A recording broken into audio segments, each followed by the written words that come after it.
right now on Higher Journeys with Alexis Brooks. Hi, everyone. Welcome to another episode of Higher Journeys. I am your host, Alexis Brooks, and as always, delighted that you have decided to join us today. Well, I have to tell you, I just got off of an incredibly powerful conversation with I can almost say regular guest at this point, Laura Eisenhower.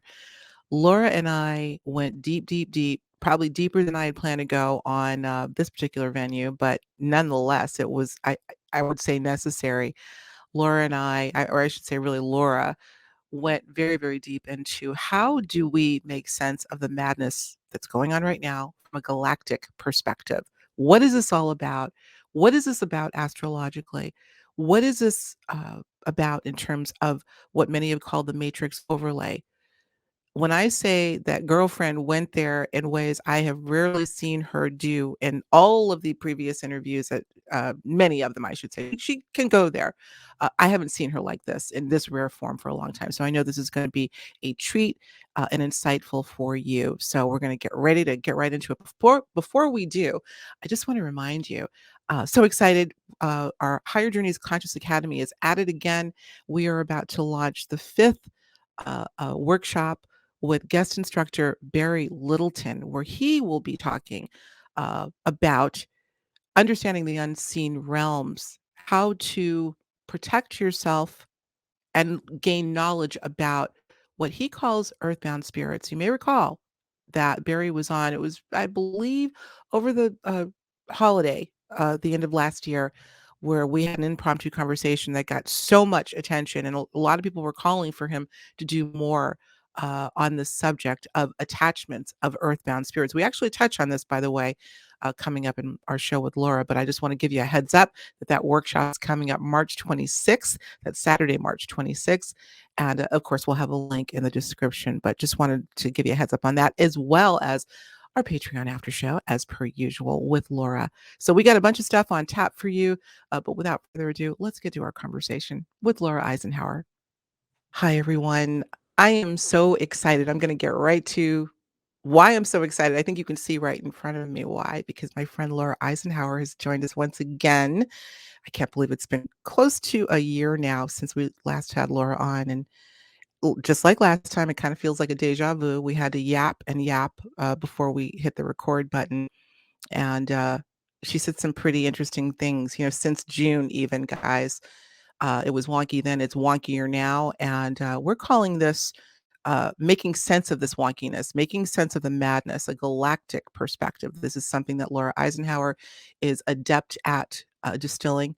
And we're really looking forward to having her go even deeper, as deep as we can on this venue, into this subject. So welcome back, Laura. Thanks so much, my dear. And thank you for being a friend and holding my hand a little bit before we hit record.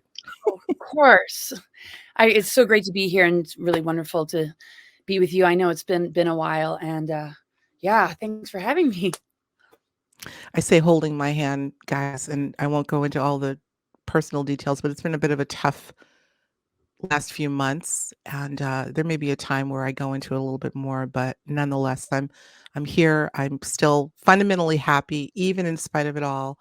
And it's in large part because of people like Laura that are kind enough to be there for us. This is about community like ever before. Maybe we should start with that. This is about real community, unconditional connection in the face of something that is anything but natural, loving, kind. People have called it the inversion of what we're Yeah, living in now, among other things, wouldn't you say? absolutely. Yeah, I mean, it's all inversion, and we've been in an inverted system, for a long time, but now it's just really, really in our face, and some real tough choices are in front of us.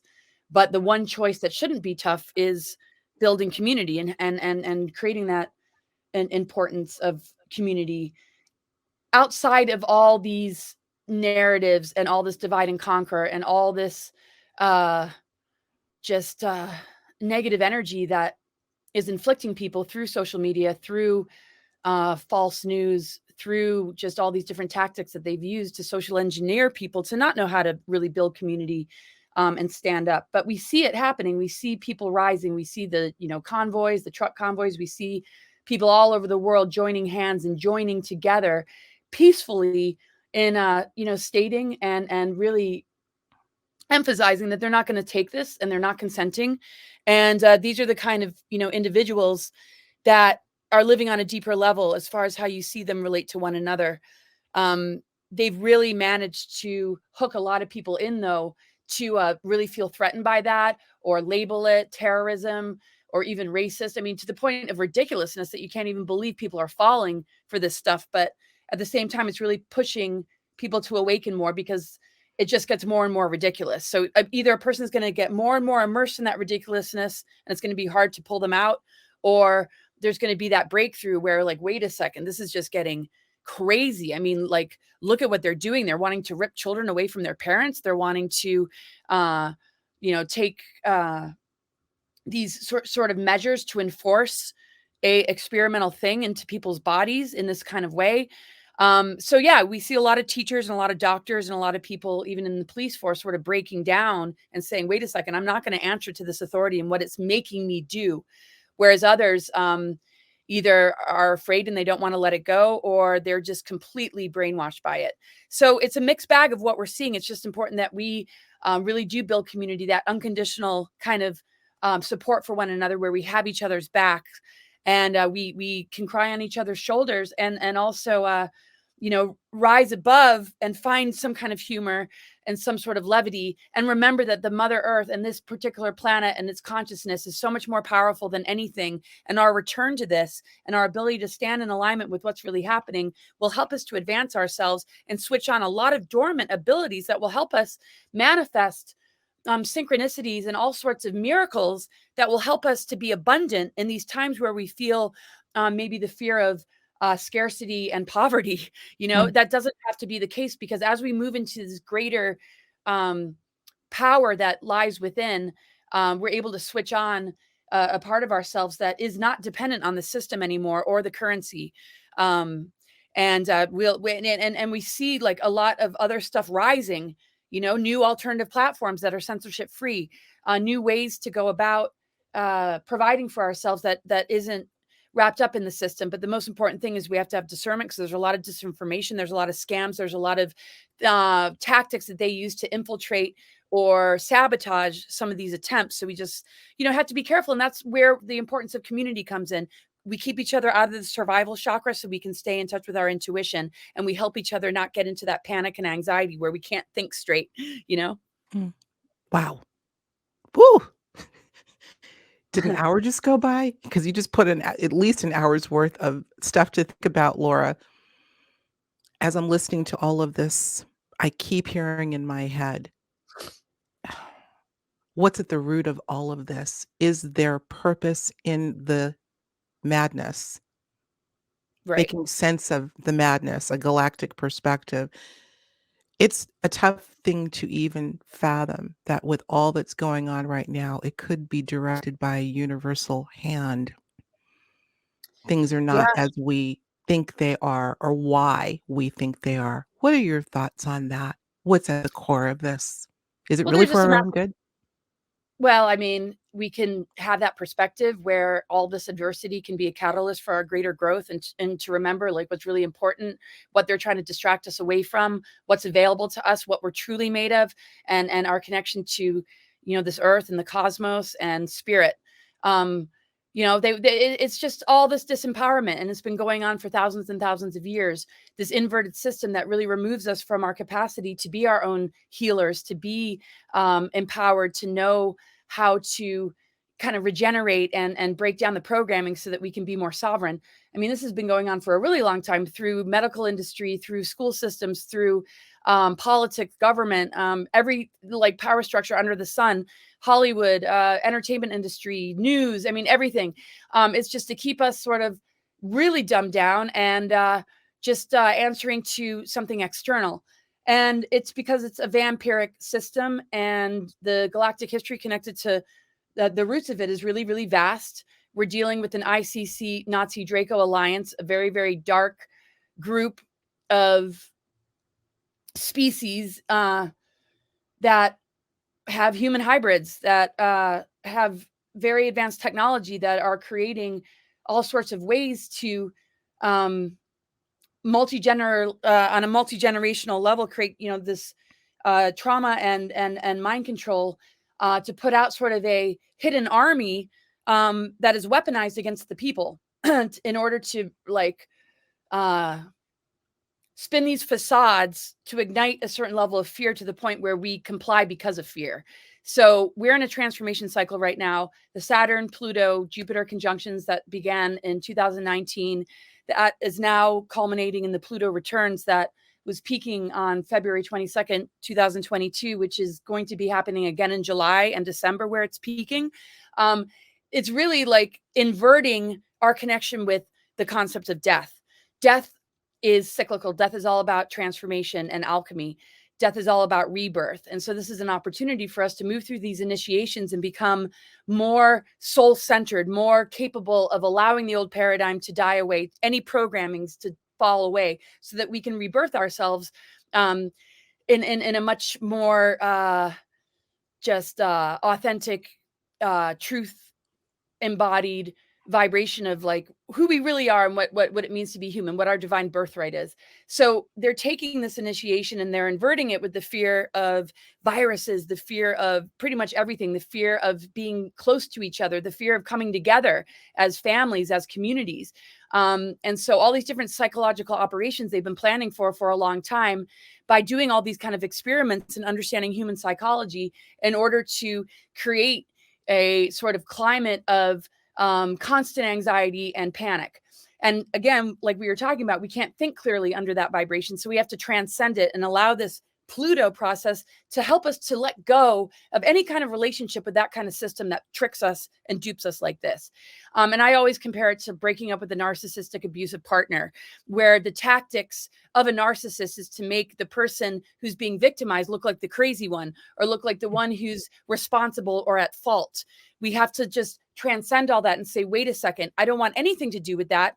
And I'm going to create a different kind of partnership, a greater self-love for myself, and a greater vision and inspiration to see the larger picture and how we're reuniting with the Christ consciousness or our inner divine blueprint of the Christ Sophia or whatever, the integration of polarity that helps to birth something much greater than what we're seeing. So we have to go through this plutonic energy, even though there will be a lot of casualties because Pluto sometimes does cause physical death.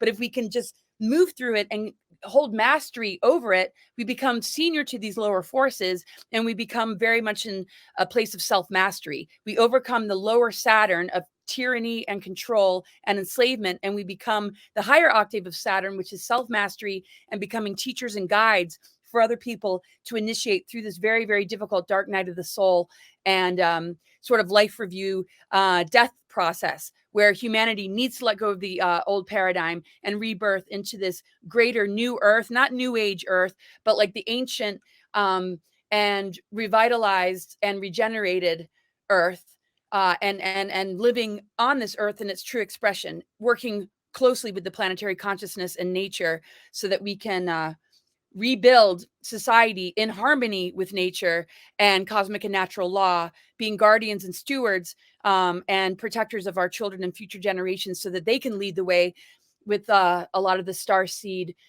missions that have come through that we need to empower and assist, also in helping them to heal and overcome all the stigmas and all the projections that have been thrown on them because they're different or unique, that they might be, needing to be medicated because they can't pay attention in school or they don't want to sit still, which is how I was as a kid. So I'll kind of leave it at that because I could keep going on, but Well, from that perspective, Laura, you could argue that this is perhaps a universal agenda set in place even through the hard knocks that we would have to go through to get there. Who's to say? And who knows if it's even that important, but the fact that there is something before us to get on the other side of, and having the realization that we have everything that we need, whether dormant or coming out of dormancy, to get through that is what's most important. You mentioned Saturn, and I don't know a lot about uh, astrological alignments, conjunctions. I've only recently become somewhat interested in how what kind of influence they can have on the surface level of events that we see play out. But Saturn seems to be playing an integral role on so many aspects, in so many aspects of what we've been going through really for the past couple of years. You've talked before about the dark, both the dark and light side of Saturn. I'd love to hear you talk a little bit more about that and what's coming up in which Saturn will be integrally involved. Isn't there another conjunction coming up? I had a note here. I believe it's Venus and Saturn at the end of March. Yeah, a conjunction of Venus. Venus being sort of uh, the love, sort of having love vibration. It's more than that, of course. And then Saturn that tends to show its opposite, conjoining, not conjoining, but connecting or being in close proximity to one another at the end of this month. Is that Right. right? Well, yeah, well, I mean, if we look at the fact that Venus and Pluto have been conjunct each other in the sign of Capricorn, Venus just recently moved into Aquarius. So, in a way, when you look at this through sort of a lens of archetypes, we're Mm, seeing Venus kind of like break the barrier, or the bounds that Saturn has had, like on exiling kind of the divine feminine within both men and women, and that energy that has been working on our behalf through the Venus transits in creating this correction of the inverted pentagram, where the orbit of Venus and the journey of Venus actually draws a perfect pentagram in the sky, and it's helping to bring about the corrections, reversing the pentagram from going into the ground where the ether element is going into the ground and turning it right side up, where energetically what that means for us, we're able to connect into the ether, which purifies our inner elements and also our DNA, the nucleic acids in our DNA. So when the sun started to move through the 13th sign of Ophiuchus, that is when the ether energy became real strong, because Ophiuchus happens to be ruled by the ether. It connects with the mother energy and the unconditional loving uh, vibration that comes from the heart of the mother. So what we're seeing right now is uh, Saturn being transformed. Saturn represents the law of structure. What we're seeing is the transformation where the old structure, the patriarchal programs, the Saturn moon matrix, the imbalance of the masculine and feminine, Venus has been, creating this correction that right now in this very time that we're in, with the Pluto aspect of it all, this transformation process is breaking the chains of Saturn to the point where even astronomers are seeing the rings around Saturn dissolve, which means that that ring, that Saturn wow. moon matrix and this imbalance is being corrected. And this Pluto alchemical process, and that's why I call myself a global alchemist, paying Mhm. attention to this, knowing that in these times we're capable of creating this powerful transformation, that as Venus moves into Aquarius is going to get closer to Saturn, so that when it greets Saturn, it's going to be in a completely different vibration than when it was contending with more the Capricorn energy, or when the North and South node were Cancer, Capricorn, uh which was a couple years ago, which basically was the power struggle of this sort of patriarchal program that casts upon humanity to keep us out of balance. Then it moved into the South Node Sagittarius, North Node Gemini.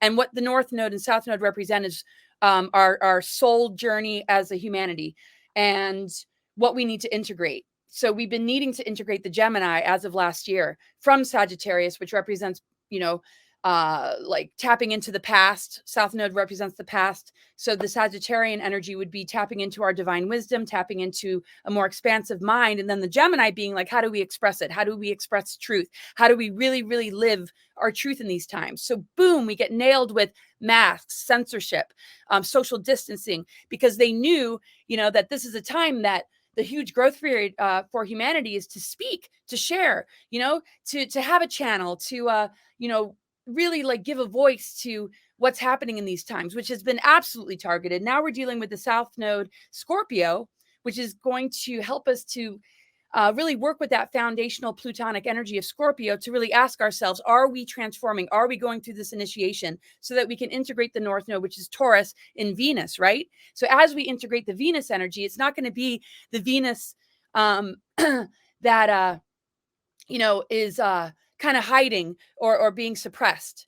The heart is just only going to grow in people. And that is going to be the override frequency that we're all going to be able to unite on, where love is the greater universal truth that's going to help us to stay connected with our loved ones, despite our differing choices, despite our belief systems, that this is going to be more of the priority instead of allowing these dark agendas to separate us. And that love energy is going to help to de-weaponize all the stuff that has been cast upon us, all the stuff that's in our system that we've been breathing in from the chemtrails, all the stuff that we've been subjected to from what we've been eating, what we've been watching. This love frequency is going to complete this transformation so that by the time that Venus is working together with Saturn, Saturn's going to be blasted by this love frequency to the point where that Saturn moon matrix patriarchal agenda won't be able to really last any longer. Relationships are going to get deeper.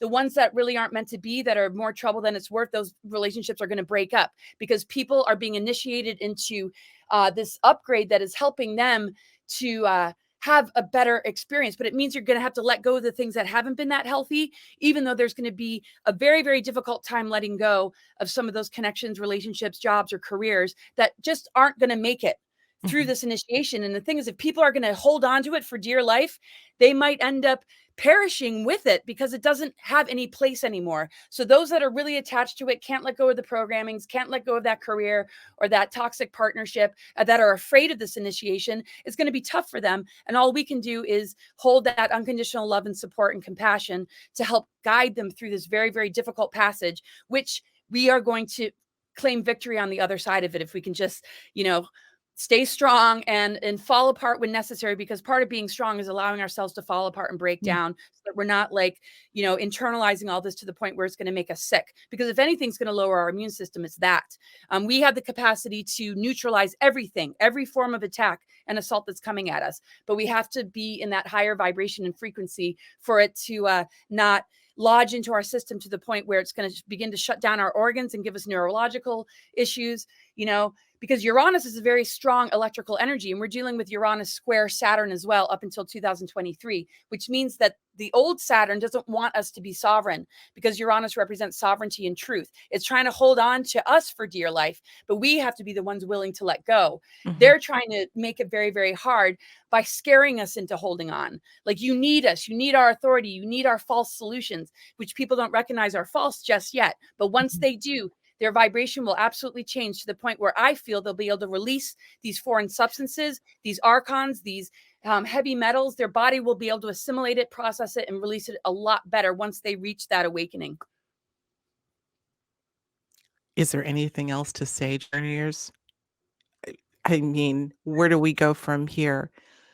I think you were in an altered state, Laura, as you were. No, seriously, I'm not even being funny about it. I think you just had a stream of consciousness that is so profound. I think of the individuals still, I've said this a million times, who are oblivious to what you and I are talking about, despite the fact that, yes, there seems to be more support for this ideology that we're talking about. But what about all of those, many of them close to us? Is there anything that we can do? Or is it just by virtue of how we live that if there's a chance of their coming into clarity, let's just say, can happen? Or do we leave them alone and wish them well and I think, carry on? right. No, that's a great question. I mean, I think it's a mixed bag depending on who one is dealing with. And I just wanted to, say, when Saturn and Venus are together, it's in the sign of Aquarius. Saturn moved into the sign of Aquarius, which is really, really hopeful because it's a really, really high vibration. But the shadow side of Uranus and Aquarius is dark technology and transhumanism, which is what they want to lead people into. So the people that were concerned about getting boosters, constantly staying with the narrative and answering to it and complying to it. Yeah, I mean, it's a tough one. So, people are bound to have a wake-up call somewhere in their life, some sort of event that might take place that kind of snaps them out of it.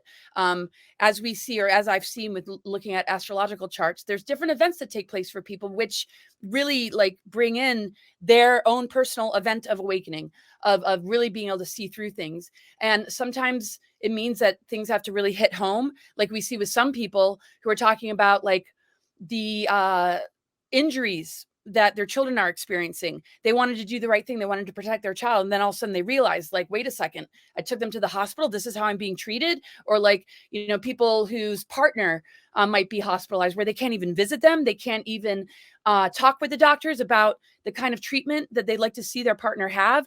They're seeing this tyranny like firsthand. They're living it Mhm, firsthand. mhm, And then mhm, they're mm. becoming the voices for the people saying, wait a second, there's something wrong here. I agreed to this, but after the fact, now I see what they're doing. Now I see, and we're talking, people losing their children even, which is horrific. It's the most worst trauma that these parents and these people, that are experiencing this firsthand are going to be the loud voices. People that have also survived the MK Ultra programs and projects that are able to speak about it are also going to be in a strong leadership position. So all of this is rising. All of this is getting louder to the point where a sort of unconscious or asleep person can't ignore it. Now, they can censor it all they want. And if people aren't willing to go to these alternative platforms like BitChute, they're not going to see these news stories because the news is going to cover it up. But eventually, it's going to be their neighbor. It's going to be their best friend who's experiencing it. It might be them. Who Mhm. knows when it's going to hit that person so close to home that there's no way they can avoid looking at it, and they can drop the whole projection of conspiracy theory because they're now dealing with the pain of having to awaken to this. Because right now, for a lot of people, they're waking up through absolute trauma and having to process this level of betrayal, which is so extreme. And it's the most painful thing. So all we can do is be resources of love and compassion That's right. and say, I'm always here for you no matter what. And when you're like beginning to just get a real grip on what's truly happening, we've been prepared. Here are some resources. Here are some ways that we can help. I'm really trying to build community in the sense that, helping people transition out of those careers that are threatening them or manipulating them into making decisions that aren't good for them or their family. And also, helping people recover from these tragedies and traumas, that we can only, be a resource. So I'm always just kind of like planting subtle seeds. There are other people, friends and family, that might not be fully awake, that are a little bit more receptive, but they're still very like closed off to it. And all I can say is, when the time comes and they begin to think to themselves, wow, maybe Laura was warning us and we just didn't listen, Mhm. maybe they're going to be ready for that conversation. And when that moment happens, I'm all there 100% for them. But until I love then, it. sort of like leaving them alone, but I'm not leaving my heart out of the mix. We'll have conversations that are probably light. We'll talk about the weather, talk about the kids, not get into these heavier conversations, but like showing that, that love is there no matter what our differences are. They'll feel that comfort and knowing that when they really feel scared because they have to begin to process this stuff, that they have an unconditionally loving daughter or friend who will help them move through this. But until then, it's just holding the space. I love it. I agree with everything you said. Compassion and love, you don't wanna use that in the same sentence as a weapon in our arsenal, but I will say that if there is such a weapon that we need, it would be that, because there's nothing that can ultimately pierce, that which is unconditional on this side. So I agree. I completely agree. We didn't intend necessarily to go this deep into, we hope that this venue is welcoming but I'm putting it up. Let's see what happens. So, because I think it's something that needs to be talked about. And, we're kind of going in and out. You're doing a brilliant job, excuse me, of bringing in this astrological sort of, I don't know if I want to call it justification, but the significance of the astrological that seems to be playing perfectly in alignment with what we're seeing on the surface. So, wow. Yeah. Well, another It, big one is Sunday. The sun will be conjunct Neptune in Pisces. And the Neptune energy is all about the unseen realms, the multidimensional, the creative imagination. So it's a really, really important time to really tap into the resources of what that means. Your creative imagination, where you can have a vision, a goal, and an intention. To like really really begin to hold in your heart and begin to speak and really put into action, because that's where miracles and magic really comes from, is our capacity to tap into all the possibilities, what some might deem impossible, and just really go into that zone instead of get hooked into where they're going to attempt to use that Neptune energy to kind of haunt us, to put us in fear, to where our creative imagination is infected by future scenarios that we don't need to co-create or enable. We can mhm. say, wait a second, I'm not part of writing that script for humanity. I can tap into this greater resource and bring in a greater vision that we can stay consistently aligned with, so that we can manifest some extraordinary things. So it's very important for everybody to really, on Sunday, make sure that you shut down your devices, really Mhm. just go into the zone, really begin to write down and ground what you'd like to see happen for yourself, your family, your health, your community, your mission, your calling, and your goals and dreams and visions. Just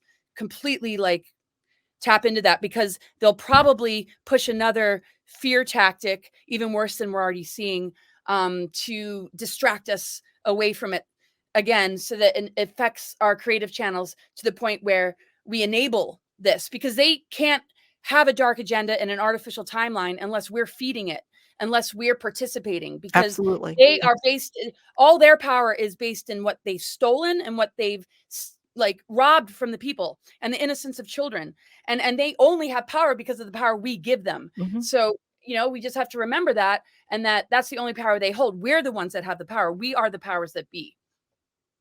We are the powers that be. I think that's something we've heard many different expressions of that in the past, but we've got to let that sink in. We truly are the powers that be. I just did a piece over on higherjourneys.com talking about that very idea that, well, really going into the power of making the individual decision as an individual to recognize the power that's inherent within us.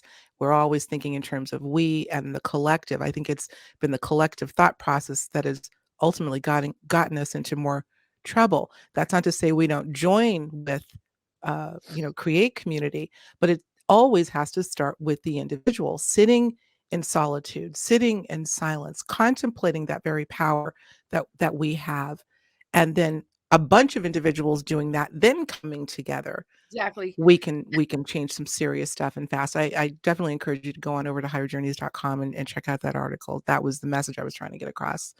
Yeah, Yeah. absolutely. Yeah, I mean, and that's a real big point that I've been trying to make is, sovereignty is a prerequisite to unity consciousness. If we don't first find our own truth, if we don't know ourselves, if we're not soul centered, how can we really participate in community? Nobody's going to be able to show up on a community level and get along very well if we're not first coming from that place. Because, if we're operating from some sub personality or some social engineering aspect of, ourselves that have sort of steered away from our own particular truth, then we're not really offering much, and it just usually leads to strife and conflict, and more harm than good. We have to come together with high integrity, mutual love and respect, but a solid foundation, that we can stand upon. And then we can see that our differences are a blessing instead of something to argue about and fight about, because truly oneness is diversity and harmony. And our differences are what's going to help build, community, because we all have different gifts and different, unique things to share. But if we can drop the political stuff and the belief systems and those kind of attachments, we can actually get somewhere and begin to really work with the earth, Mother Nature, and just the fullness of our multidimensional self and what, it holds for us. And we have to graduate from this personality matrix that, just really is keeping us in petty, debate and argument, and that just is such a distraction and waste of time. I agree with you. You mentioned matrix several times. Of course, that's a buzzword these days, along with red pilled, blue pilled, etc. I know, right? These words. Yeah, and they become just such a part of our vernacular. As I think of the Matrix, Laura, I always think of not the movie, of course, but the idea that there may, in fact, be this sort of simulated aspect to reality that is not at all organic or authentic. And I, for some reason, resonate with the idea that it could be this artificial overlay, almost like the rings of Saturn are an overlay of the planet. And you just said that they're even observing, astronomers are even observing where those rings are starting to diminish. Could it be that the matrix as an overlay is constructed similarly, and perhaps through some of the things that you're suggesting people do, we will be instrumental in thinning that overlay? First, is it an overlay? Yeah, it's definitely an overlay. The reversal grids that were placed, these technologies were placed in the planetary grid network thousands of years ago, and it has impacted the planetary grid network to the point where it is a part of how they've been able to create, artificial timelines, because it harvests our energy and it creates reversals, like the Nephilim reversal grid and the Nibirian Diodic crystal grid that were placed in very sacred areas, like beneath Stonehenge, impacting the ley lines in Glastonbury, which represents sacred union. They actually unplugged the Albion and Cathar lines and created this disconnect, to the point where when we're born, through osmosis, we pick up on these distortions and this imbalance, to the point where we have to spend our whole lives kind of recovering from it, healing it, and getting out of that reversal by not being part of that reversal or that distortion. And so the frequency fences in our DNA and the things that have scrambled our DNA, the fire codes of our DNA, we're going to be able to sort out once we thin the fences within our own DNA, which is connected to the rings, it's connected to the net that we're encased in, it's connected to the false matrix kind of stuff. So if we're operating from sort of a falsity or a program, you know, we got to break that. When we break that, we not only begin to thin that out, but we thin the veil between life and death, between the dream realm and reality, and we begin to really feel into more of our gifts and our powers and our abilities. But for us to thin it out, we have to do that within, because as long as we're still holding on to those programs, or we're limited and we're still encased within the net, we are still feeding, that artificial timeline. So when enough people, which I think has already happened, overcome that, then it has a ripple effect. It begins to switch on people. It begins to activate people. It helps them to kind of step away from it and say, wait a second, this is a completely different energy. I actually feel a little bit more like myself. But people have to let go of their ego attachments to being right, to the point where they're standing in defense of a belief system that really isn't healthy, that really isn't doing them any good, and be willing to admit, okay, maybe I was wrong. Well, don't worry about that. Be humble enough, because we've all been duped. We've all been tricked. Yes. We've all been harmed. We've all been traumatized. Let's just be spiritually mature enough to be able to admit it, so we can get beyond the ego realm, because the ego is going to keep feeding the mind control when we stay attached to something that we don't feel we can admit might have betrayed us or duped us. And that's a lot of people walking around with these degrees, or went to these universities, or really stood for a particular religion or politician or leader. It's just like, let that go and don't worry about it, because there's no judgment. Maybe That's some right. people judge, but there's a huge community of us. There's a huge amount of us that are operating on a whole other level, that just want to embrace this grand reunion that we're all able to experience. And that's the reunion of who we truly are. And that does dissolve the fences, to the point where that overlay system is no longer there, and we begin to relate to the true organic planetary grid network connected to the circuitry of Gaia, or of Mother Earth. And once that happens, we're advancing ourselves and ascending with her.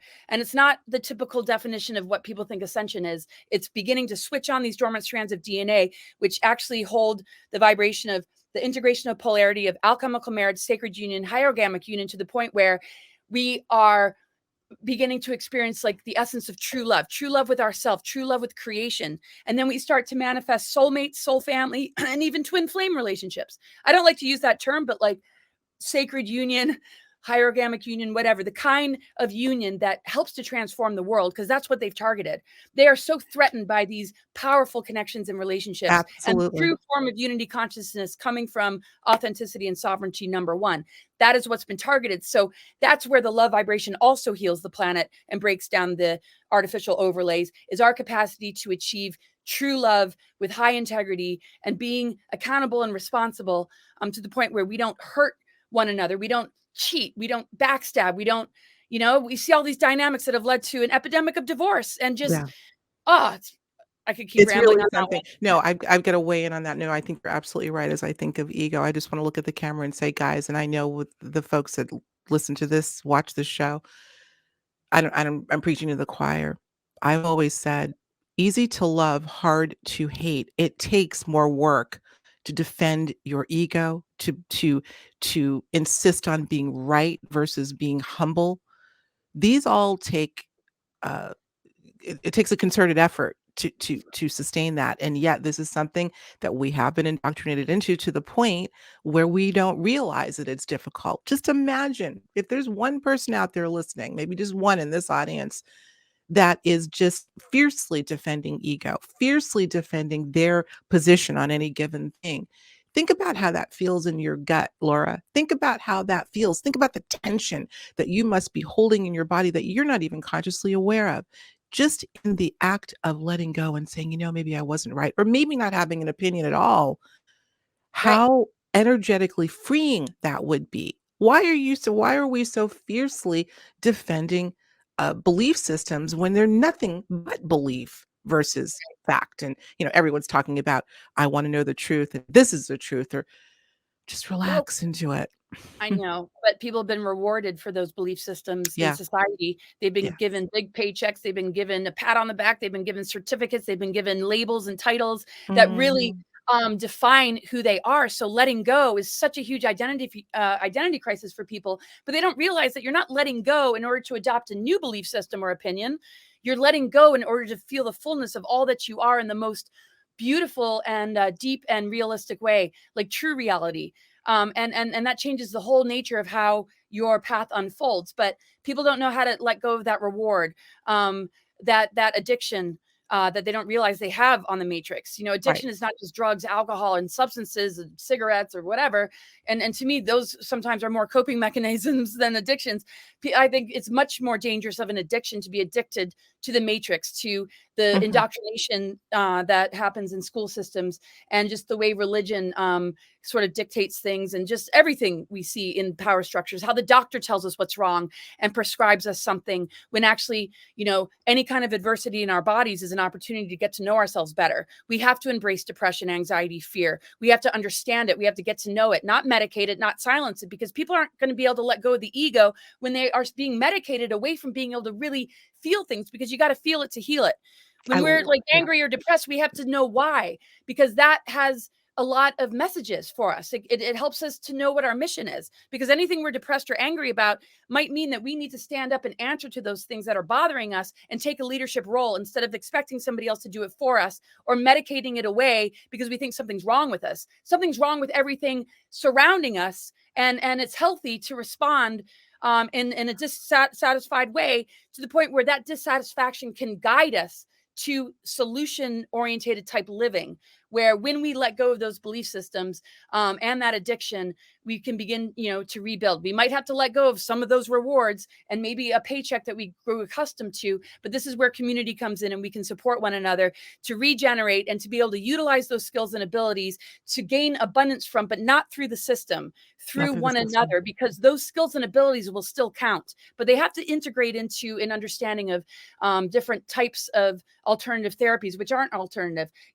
People that are programmed in the medical or even in the religious have to move to the next level, so that we have access to the fullness of all of it. But not by creating dependency relationships, but by teaching people how to be their own healers and free thinkers. That's the only true way, because everything else has been feeding on the vulnerability and taking advantage of No people question. for Yeah. money, and that people are going to have to let go, because if they're holding onto it for an ego level, eventually it's going to catch up to them, to the point where they're going to feel very, very bad for participating in such horrific exploitation and crimes against humanity. Mhm. And I'm not saying that they're as criminal as the ones that are really operating, but when you are participating on any level, you're compliant, You're you're complicit. complicit, That's and right. you are a participator in these abuses. And that's not going to look good on your ego if you're still holding on to it because of the so-called rewards. Soon you're going to feel like, man, I can't believe I allowed myself. But there's Mhm. forgiveness too, but hurry the heck up, people. Hurry the heck up. Woo, girlfriend. Hurry the heck up, people. You mentioned, I think, even in our last show and just now, about anxiety and pain being a messenger, and rather than looking to put a Band-Aid on it, to use it as a teacher and to explore where it's coming from. I can't help but bring up in this context, I'm sure you've been hearing about all of the talk about what is being called now mass formation. Can I even say that word these days? A concept, a term that, although is part of the alternative vernacular, the idea is old as can be. This idea of a psychosis, it's even been likened to something called Wetiko that has been talked about, probably most famously by Paul Levy. Great work developing with Wetiko. But the bottom line is, Laura, we talk about it, within the context of this thing that we're calling mass psychosis or mass formation. One of the elements that Matthias Desmet, who I believe was one of the first people to really dig into this, a professor of psychology, talked about this idea of free floating anxiety and that being one of the markers or one of the key characteristics of individuals that are apt to fall into this mass formation. Do you know what I'm talking about? Yeah, I think so. Somewhat. Free floating anxiety, that term has always been interesting, or at least as in the context that I've been hearing it lately. These are the types of anxieties where you can't identify where the source of the anxiety. I think he uses an example of you got a lion in front of you, and yeah, you're going to be scared shitless. But those more subtle aspects, anxiety is there, but we don't know how to identify its source. This is, I would say, the perfect opportunity for the individual to really go on an exploration to find out what that anxiety, why it's there, and what it's trying to show you. I just wanted to bring it up in that Yeah. way because it seems like there's a lot of people walking around with anxiety that they can't put their finger on if you were to ask them where ultimately it's coming from. Yeah, and it's not gonna be the same for everybody. I mean, it's a No. deep knowingness intuitively that you're not being able to get really in touch with your intuition, which will tell you. There's a deep knowingness that something's majorly off. A lot of it has to do with the heavy metals that are in our body as well, the dark Mhm. technologies being used, the EMFs, the stuff coming through our phones and from our computers.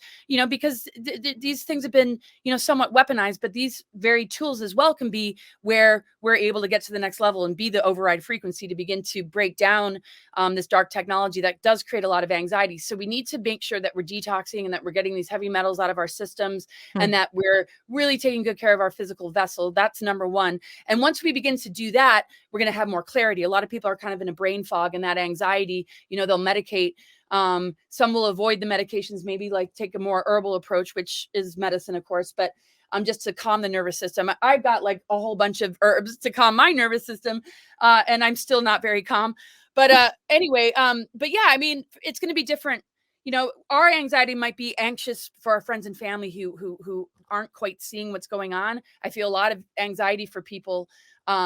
So it's not really my own, but I have my own anxieties as well, overcoming just stuff in life, just like anybody. We can have a little bit of PTSD or a lot of PTSD, which can create anxiety. But then those that are more unconscious, their kind of anxiety might mean they're about to have a breakthrough. They're about to see through the lies and games, but something in them does not know how to have the breakthrough because they're so used to adopting terms like, oh, that's woo woo, or that's conspiracy theory, or they become so acclimated to what these social engineering agendas have done that they can't get to the root of it because they haven't taken the first step in having maybe an open enough mind. So there's going to be different varying degrees. Also, the planet Uranus, which is very electrical, stimulates our nervous system, but it also is what upgrades us. So when we have breakthroughs and we can tap into our anxiety, we literally are able to connect greater to our higher mind.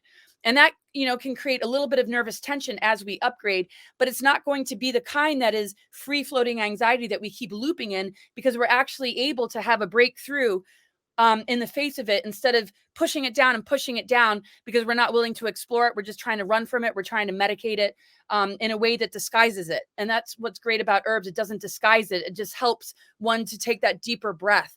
And the breath of life is being targeted. Our capacity to take a big breath and Mhm. integrate these codes and integrate these ascension energies is being targeted with, covering our faces. When our access to the ether element and the unconditional love of the mother has everything to do with taking those deep, deep breaths. And if anything's going Absolutely. to help our anxiety, it's that.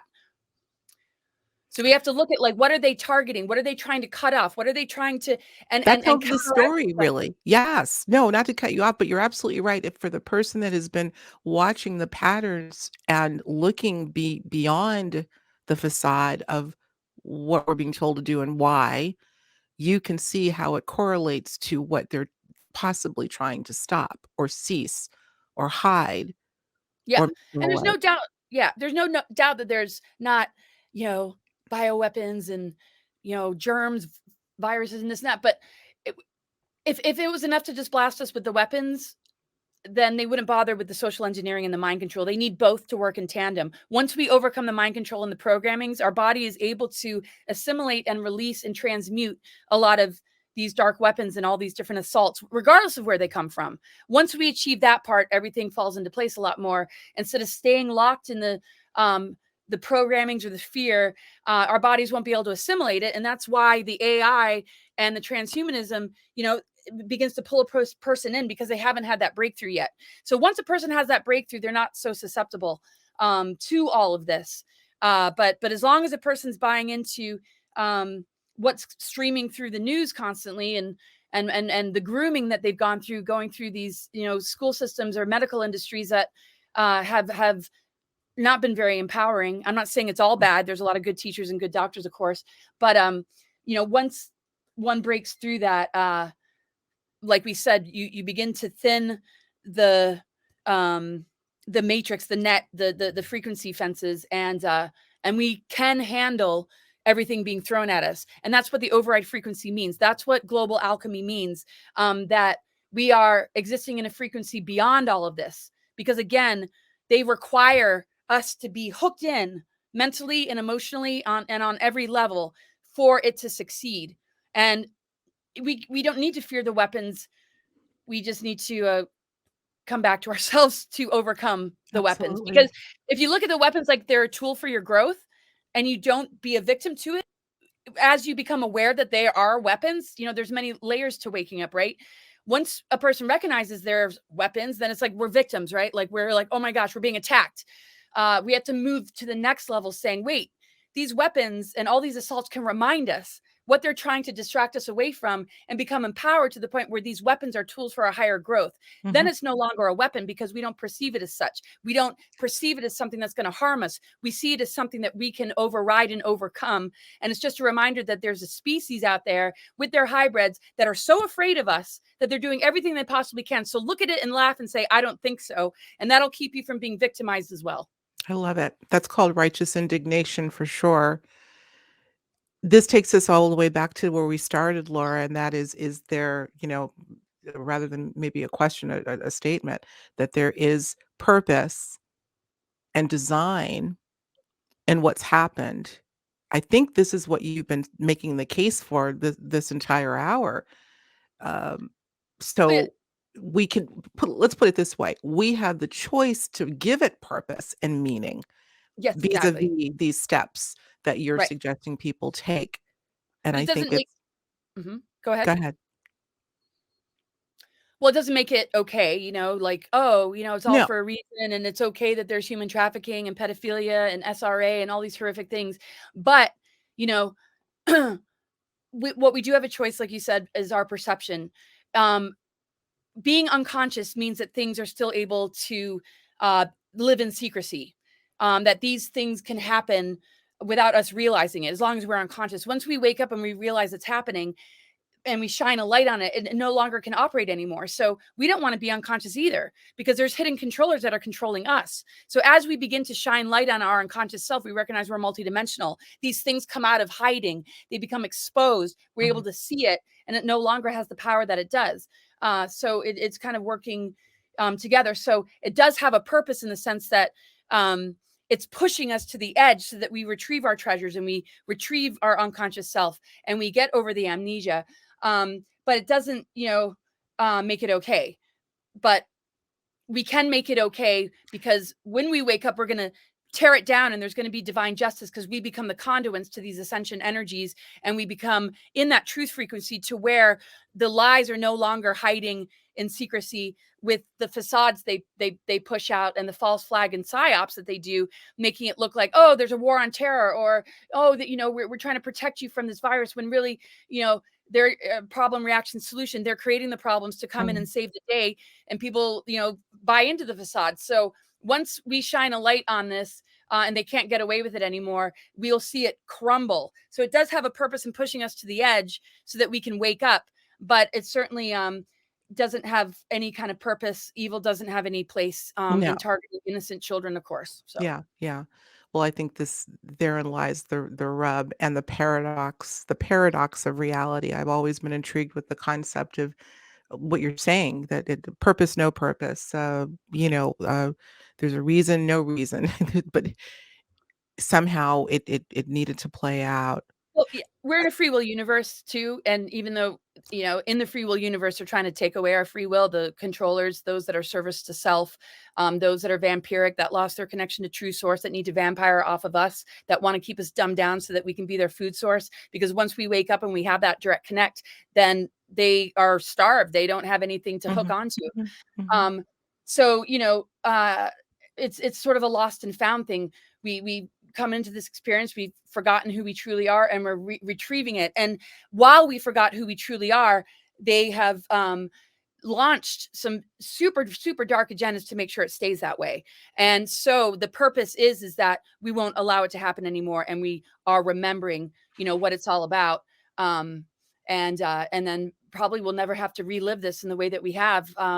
It just seems like it's going to be the ultimate victory and achievement on a soul level, to the mhm. point where we can move on and not be looping in this dynamic anymore. It's sort of like a person, who maybe gets out of a narcissistic abusive relationship just to move into another one that is just the Which same, often happens which all the often time. happens. So Mm, we have to really break those patterns consciously so that we can move on to the next level and have it be more grounded on a foundational level of like knowing what we deserve, and knowing that we're not going to keep looping. That's why we keep reincarnating. That's why people are like, get me out of this, cycle. And that's why you utilize astrology to help us to move into the 0 point, so that we can right. understand the patternings that keep us spinning endlessly, so that we can emerge out of the wheel of necessity, and not be um so ruled by, these different aspects. We need to Mhm. understand it though as a map to take us back into the 0 point unified field, God source.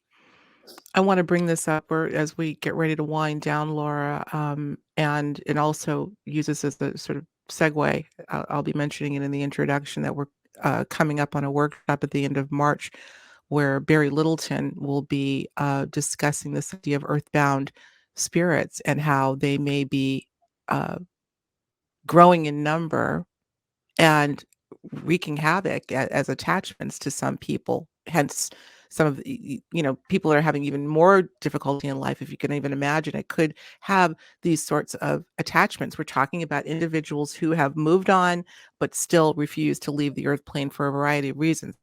So, by the way, that's coming up at the end of March. But I want to ask you this question.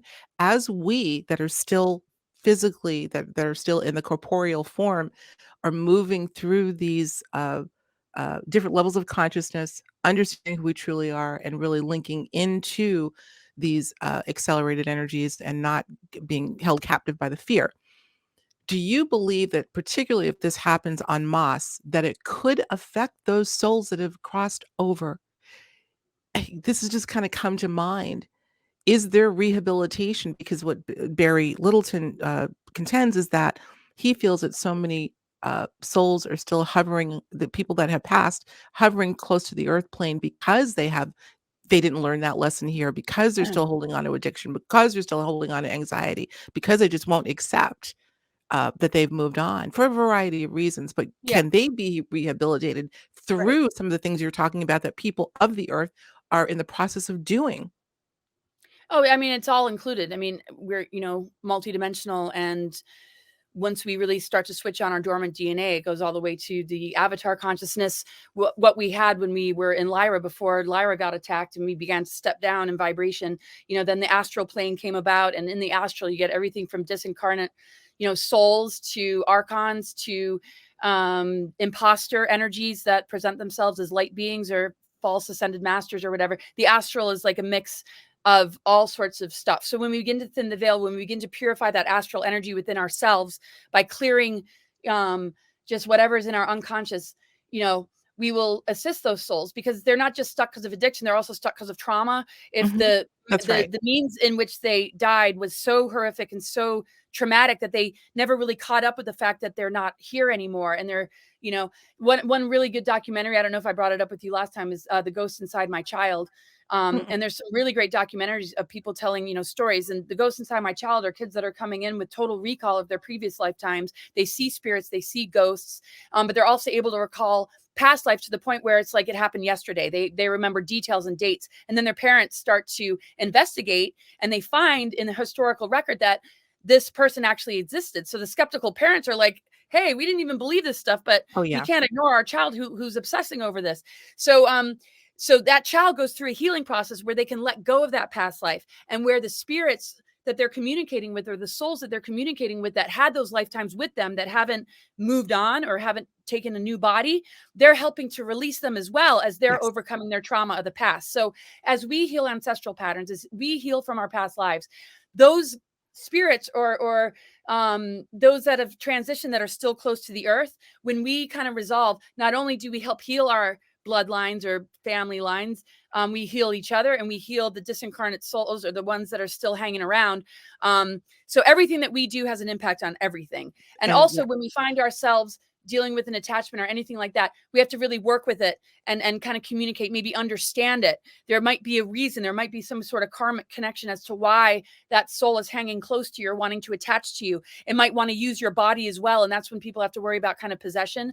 And there's a lot of amazing documentaries with these sort of stories, kind of docu-series, that I've watched lately. But anyway, I hope that answers your question. okay, that So more whatever than we answers it. heal, like, clears an energy field so much larger than we can imagine. Right. I just realized I had my volume up like hella high. Sorry, guys, if I'm coming through with shouting. I would love to I'm probably take shouting like my, sorry. well, you're just passionate. That's your natural voice carrying. Mine is a microphone.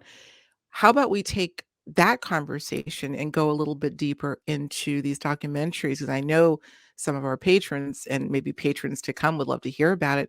So as we go over to the after show, which you know by now, if you watch Higher Journeys, that's what we're going to do. During the after show, would you talk a little bit more about some of those documentaries and maybe name some of them so we can go find Yeah. them? Yeah, That well, I would have be to awesome. remember the names, and what I can do is gather them if I can't remember them offhand. Or if we have like a little 10-minute break, I can probably pull some together. Or Maybe what we do you can think? do that. Let's think about doing that. In any case, okay, Laura, we're gonna sign off for now, journeyers. We've gone just about an hour. Tell us where people can find the work of Laura Eisenhower, because I know there's great stuff there. Where's the Oh, website? my website is cosmicguide.org. You can pretty much find everything there. I have a book coming out probably by the end of the year. I have an online a webinar March 19th, and a weekly show that I do on a censorship-free platform. And I also have Telegram, and I have a lot of things where I just give out material for free. And I have a Cosmic Guide subscription where I do Zoom events, to just gather community, to do mini readings and help people kind of process these times, and help them to, get to where they want to be in life, and help connect people, just so we, people feel very alone, and that kind of Yes. stuff. So yeah, just check out my website. You'll Okay, see it all. so that's the hub. We'll make sure to have a link, so if you wanna go to Telegram or other places where, Laura lives online, you can find it right at the hub at her website. Laura, Thank you. thank you. Thank you so much. I really appreciate you having me. And I just really enjoyed this conversation. Thanks, Yeah. everybody. Well, we've enjoyed listening to you as always. Everyone, Laura Eisenhower, let's have a hand for Laura. Love you, Laura. We love you, Thanks. my Love you dear. too. Love you so Aw, much. love you God so much. bless. Oh, back at you. And you know what I'm gonna say next. We love you, journeyers, and we feel the love from you always, and that is so important. Let's maintain that. We can't go wrong there ever, ever, ever. So, in the spirit of love, I say sayonara for now. Hopefully, we'll see you next star.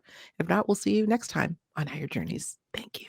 If you enjoyed this episode, be sure to watch what's next, plus more to explore. And don't forget to subscribe to Higher Journeys.